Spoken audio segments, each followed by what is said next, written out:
j'habite à Viryville et je travaille sur Pont-Évêque dans le Nord-Isère, à côté de Vienne.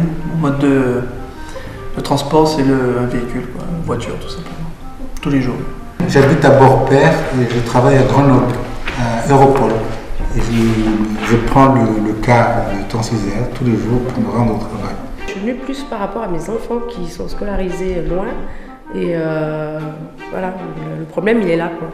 Pour moi le problème c'est pas par rapport à mon travail, mais c'est par rapport à mes enfants qui sont au lycée loin. Et je travaille à Vienne et tous les jours je prends, comme mon acolyte, Transilien. Alors moi j'ai un petit souci, c'est que c'est une ligne purement scolaire, donc pendant les vacances ça colle pas. Donc c'est un petit peu dommage, donc je prends ma voiture également quand c'est des périodes scolaires. Donc pour l'instant, je suis la seule dans mon bureau à avoir des enfants, donc je suis prioritaire, je prends les vacances scolaires, donc ça colle la plupart du temps, mais juillet, août, ça mord.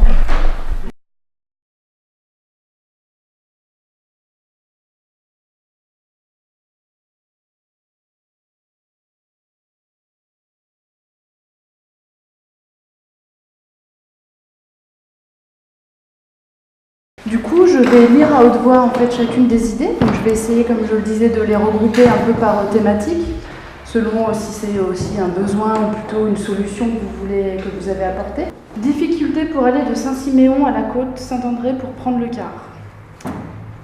Pour aller à la gare routière de Beaurepaire, par exemple, bah, c'est pareil, il faut avoir une voiture pour y aller, quoi. Il n'y a pas d'autres petits moyens. Déjà, on est obligé de prendre notre voiture pour aller à la côte Saint-André, pour prendre un bus qui va soit à Bourgoin, soit à Grenoble, quoi. Pour Transilien, quand il y a des navettes qui sont effectivement plutôt axées sur les transports scolaires, si vous avez un enfant qui est au centre d'apprentissage et comme ils n'ont pas du tout les vacances scolaires, comme un enfant qui est scolarisé normalement, eh bien, durant cette période, il n'y a pas de car et il ne peut pas aller au Beaurepaire, par exemple. Création d'une plateforme internet pour coordination, mise en relation entre bénéficiaires ou usagers du covoiturage. Donc là, non, mais c'est on rejoint en fait votre idée de mise en relation et de communication pour savoir qui va où.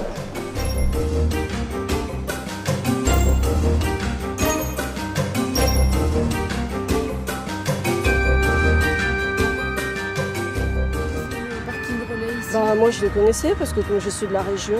D'accord. Et vous trouvez que c'est une bonne initiative ce parking relais? Ah bah oui, c'est bien, oui, bien sûr. Tout à fait, oui. En plus c'est à côté du péage, donc même les personnes qui prennent l'autoroute, on peut s'arrêter, il n'y a pas de souci.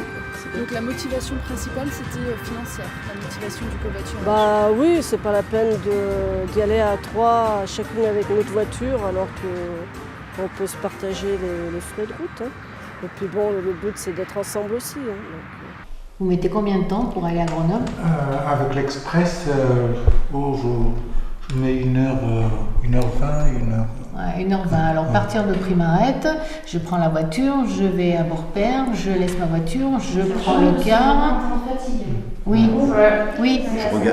Je regarderai peut-être de plus près, effectivement. Mais là, aujourd'hui, ça me doublerait mes temps de trajet. Donc c'est pour ça que je ne prends pas les transports en commun. Après, je pense, oui, ça dépend à quelle heure on va sur Grenoble. Parce que la personne qui va très tôt sur Grenoble, je ne pense pas qu'elle soit embêtée. Il faut passer avant 7h10 le matin. Voilà. Nous qui sommes plutôt des Nord-Isère pour aller sur Grenoble, maintenant là c'est pas beaucoup de train. Il faut commencer à aller à Rive. Il faut aller à Rive, alors qu'effectivement on a un train qui n'est pas très loin, mais pas suffisamment bien desservi pour que les gens puissent s'approprier et l'utiliser. Donc c'est vrai qu'en termes de sécurité du trafic, normalement garantie des horaires, normalement ça devrait être le train. Mais aujourd'hui, c'est le train un peu forcément une bonne image.